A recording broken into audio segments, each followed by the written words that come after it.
and simple. Well, we've got some Vikings news to talk about.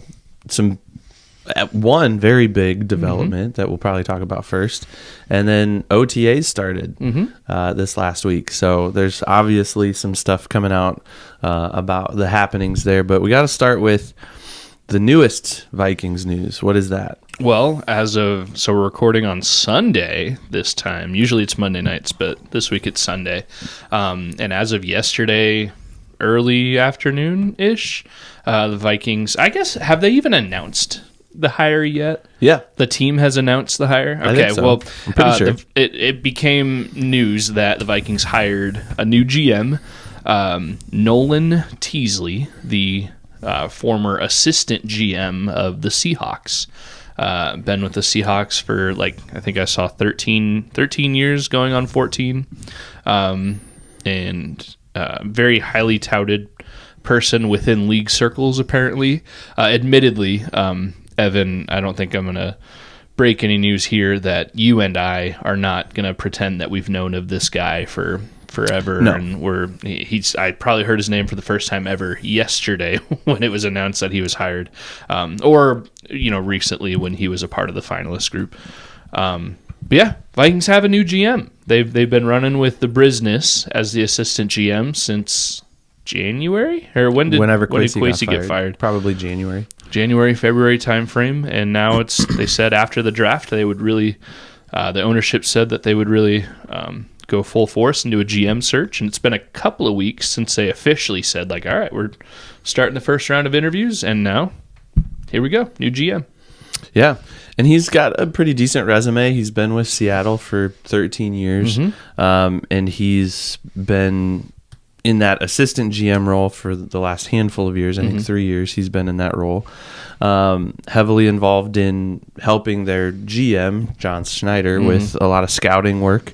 So he's done some good stuff, and there's a reputation that precedes him, I guess. And you don't just win a Super Bowl by accident, right? And the front office has a lot to do with that.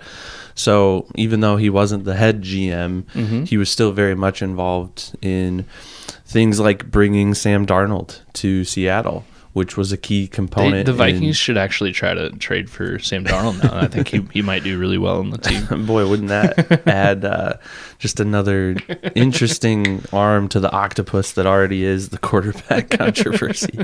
But I don't know. I like the hire. Like you said, neither of us are going to pretend like we know too much about him.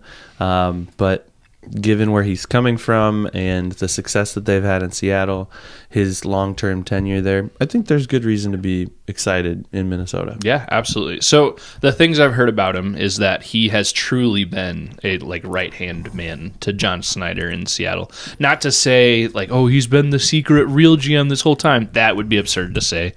John Schneider is one of the best GMs in all of sports, and it's evident by how well set up the Seahawks are now, and obviously they were last year to win the Super Bowl. But Nolan Teasley, new Vikings GM, has apparently been right next to Schneider the last few years, in every step of the way, assisting and helping however much he can.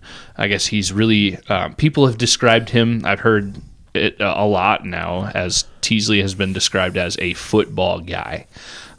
Which, when the Wilfs made the decision to fire Kwesi, one thing I was thinking, and I heard a lot among people who talk about the Vikings, is, well, now they just failed the experiment with the Moneyball guy, the true analytical guy that just looks at numbers and makes roster decisions that way. Now you got to think they're going to swing the other way and go for a football guy, a guy that is really in the weeds with football and doesn't really care too much about analytics. And sounds like they got a football guy.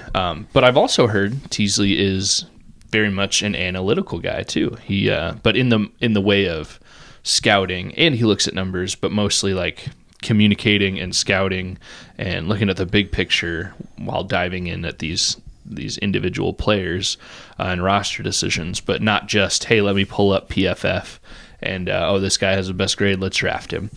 not to say that that's what Kwesi was doing, but that's the running joke now that like, oh, Kwesi just looked at the numbers and made decisions that way. So it is nice to get a guy that seems like he's not going to just do that. It's a lot more about football. And he played football. I'm just learning this as I'm Googling him. He played running back at Central Washington University in college. So he's got experience there, not pro experience, but he played, obviously, high school and college ball and understands the game. And so that is something that I think is important to have in the front office, is somebody who knows the game and isn't just crunching the numbers and trying to find the best value. Of course, you want to do that too.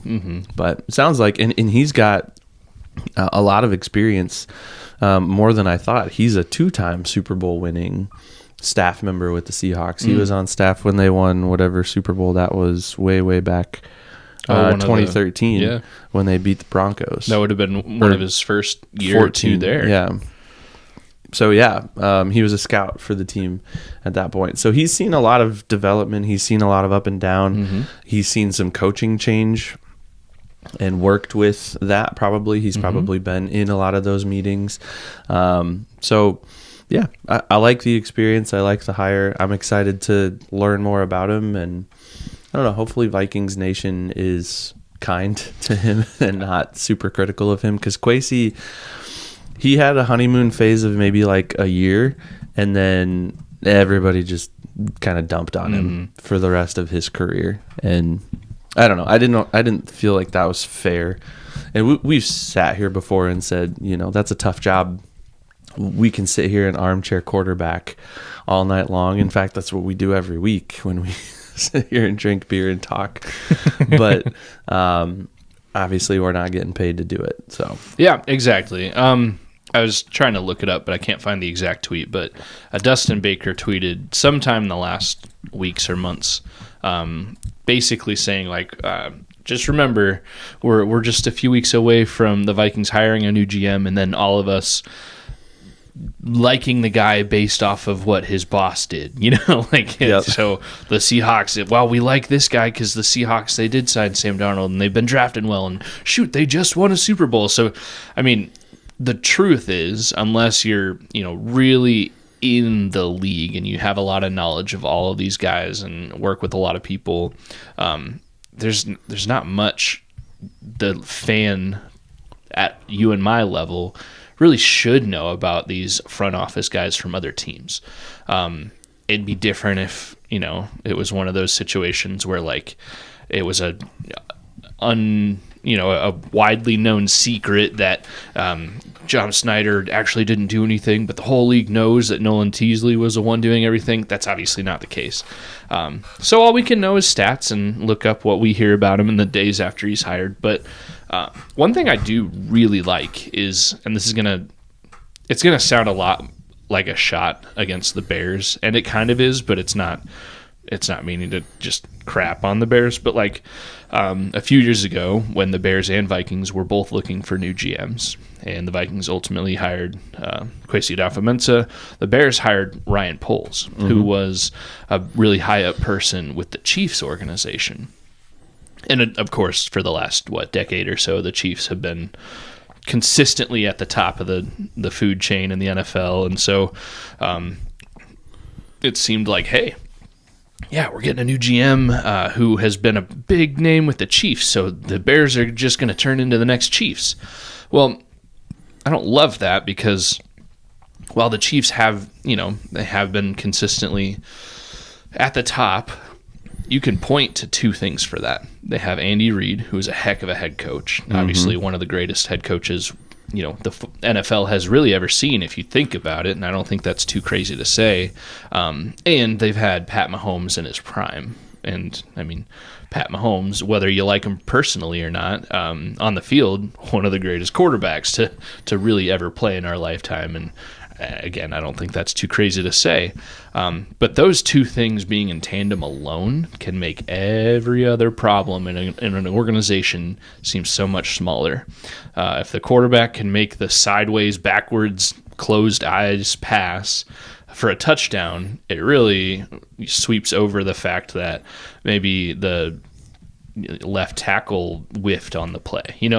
So if the quarterback and coach are doing their job, maybe the front office folks, their job isn't as hard as it could be. So all that to say, I like the idea of signing a guy from the most recent Super Bowl winning team when the Seahawks weren't considered. It's not like you can say, oh, they won the Super Bowl because of one player. The Seahawks were a really well-rounded team in 2025, and they will be for a while. They'll be a contender for a while now because every part of their team is like, dang, that's really good. Dang, that's really good. On top of, that they even had their starting running back out, and they still won the Super Bowl. So when you have such a well-rounded team without obvious superstars at a couple positions that really make it over the top, then you can look at the front office and say like, oh, they draft well. Oh, they planned well. Oh, they signed guys well. Oh, they traded for Rashid Rice. Isn't that Shaheed? In the middle of the season. So they make in-season moves well. Those are the kind of guys I want to come into my favorite organization to be like, oh, well, he has the experience to mold an entire team, not just get really lucky with one quarterback or one coach, I like this quote of his. I've seen this in a few places now. He said, "I'm not arrogant enough to tell you that I'm better at watching football than you are, but I do have a process, and I think my superpower is the ability to take in information from a lot of different people that have different areas of expertise, then implement that and build a process off of that ultimately leads me to try and make sound decisions in a short period of time." And so that tells you that he's a process guy too. Mm-hmm.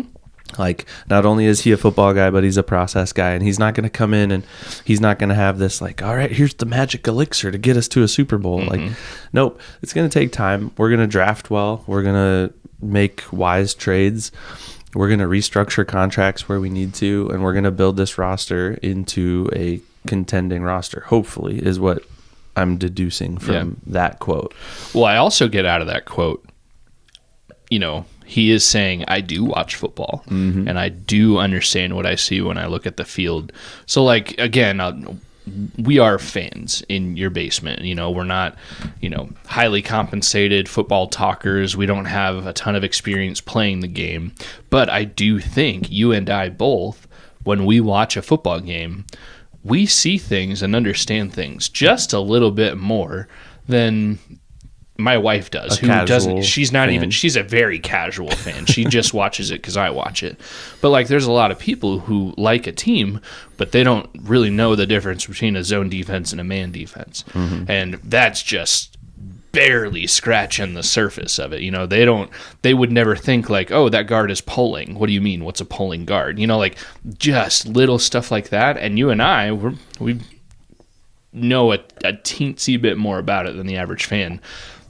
Nolan Teasley, who watches football, I would expect to be able to go into a defensive meeting with Brian Flores, sit in the back, and fully follow along with everything he's saying. I do not know Kwesi Adofo-Mensah personally. I've never met him, never will. I think he seems like a good dude. I kind of got the sense he was okay enough with understanding Brian Flores is a good coach, and he hits these measurables, and Dallas Turner is a good player, and he hits these measurables, and I can walk into the back of a room and not understand what Brian Flores is saying at all, but understand that process is going to, equal good things on the field. I may be way wrong. Kwesi Adofo-Mensah may be, like, insanely knowledgeable about the ins and outs of what happens on the field. But I do know Nolan Teasley, he seems that he does know what happens on the field and what equals a good football player. So that breathes a sigh of relief. And I don't think he's going to have to do what like Carly Ursay has been doing with the Colts. She's been like on the sidelines with a earpiece in, listening to the plays being called, and almost kind of like, I wouldn't go to the extreme of micromanaging, but she's hovering over the coaching staff and everybody else. And she's an owner. She's not the GM, I don't think. I wonder if there's a different person that does that for Indianapolis. It should be known. I'll look that up really quick. But she's definitely, especially since her dad passed away. She's definitely taken a way more hands-on approach, and one that we've never seen a woman take in the NFL. So, and I think that's why people have been so interested in it. Yeah, Chris Ballard is the GM for the Colts, and I've definitely heard that name before. But she's been quoted saying stuff like, I gotta hire and fire people, and I need to do so knowledgeably. I can't just fire people for no good reason. Or hey, we lost a game, you're fired. Right. Like, she's got to be able to point to specific things. And that's why she's, on the sidelines. She's probably at their OTAs. She's at training camp. She's out there on the field. And she stands out like a sore thumb. I think it's bold enough, not to tangent off too much, but I think it's bold enough that when you're watching a noon football game in October, to see your favorite team's owner arms folded on the sideline with a headset on, just to be able to see that on TV, that's pretty bold. And that sends a message that maybe is intentional, maybe is unintentional, but that's also what the viewers see on TV. We don't know what's said in the meetings. We don't know other than what they say directly, because she did say something like, yeah, I'm charged with hiring and firing and leading this organization, and how am I going to do that if I don't have an understanding? Yeah. So I think there's a level of goodness to that. I only bring that up to say, I don't think Nolan Teasley's going to go to that extreme. Like, I think he can see enough from his box on game day or from watching film, during the week or whatever. He doesn't, and maybe he will. I don't know. Kwesi was rarely down on the sidelines during games. He was pre-game. Yeah. But I don't know. It'll be interesting to see how that all plays out. One other aspect that we haven't really talked about yet with this, and then we can move on. Rob Brzezinski is staying with the organization, even though he filled in that interim role, and he did interview for the sounds like he wanted the job. Head GM job. He didn't get it, obviously. He's staying with the organization. But there could be some staffing changes too, because sometimes when a GM comes in, kind of like a coach, they want to bring some people with them, people that they're familiar with, people that they know can continue to build culture and just do things to their standard. So I wouldn't be surprised if there are some staffing changes. Not Rob Brzezinski. I think he's probably safe, and I think he's been with the organization long enough. But I wouldn't be surprised if there's some personnel changes in the front office. Minor things that wouldn't be like, we probably wouldn't even get pinged for those on like a Twitter or something like that. It would just be oh, I didn't realize that so-and-so is now the assistant to the GM for scouting or whatever. We would probably hear about high level guys this guy's been with the Vikings for 8 years now and he's out. Or we would hear if there was wholesale, hey, 70% of the scouting department is being turned over. I haven't heard anything about that, but that's something that would come our way. If it's one guy lower level in the scouting department that gets swapped out or leaves or decides to move on or whatever, we probably wouldn't hear about that unless there was some scandal surrounding it, which again I don't really expect. It is interesting. I think most people, myself included, expected Rob Brzezinski to either get the GM job or get promoted to a role that Matt Ryan is serving with Atlanta, basically the final go-between between the owners and everybody else in the front office, executive president or something like that. But no, it seems like Brzezinski is going back to his executive vice president, managing the cap and whatever else he was doing there, and not getting a promotion. He may be getting a pay raise for this service that he's done, this offseason so far. But seems like he's going back into his role. You pulled up a fun graphic that I like too. Yeah, Jason Harmon tweeted this, and he said, "The Vikings have already tried a triangle of authority leadership model, but may I introduce you to the Pentagon of power?" And we can maybe throw this up on the screen. It is pretty funny.